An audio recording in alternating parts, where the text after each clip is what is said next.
Praise lord. మరి God promise అని YouTube ఛానల్ని లైక్ చేయండి, షేర్ చేయండి, సబ్స్క్రైబ్ చేయండి. మరి ఈ వాక్యం చూడండి. నీ నోట నా మాటలు ఉంచి నా చేతి నీడలో నిన్ను కప్పి ఉన్నాను. యెషయా 51:16.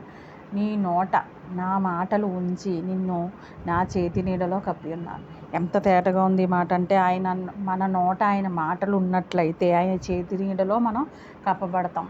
ఎటువంటి పరిస్థితి అయినా సరే, ఎటువంటి స్థితిగతులు ఉన్నా సరే, ఎటువంటి మరి మనం దారిలో పోతున్నప్పటికీ మన నోట ఆయన మాటలు నిత్యము స్తుతి మన నోట ఉన్నట్లయితే, నిత్యము మన నోట ఆయన మాట ఉన్నట్లయితే ప్రజలందరికీ కూడా మనము సమాధానకరంగా మన యొక్క యేసే గురించి చెప్పుచు యేసే మాట మన నోట ఎల్లప్పుడూ ఉంచుకున్నట్లయితే ఆయన చేతితో మనల్ని కప్పుతారంటే ఎంత భాగ్యం.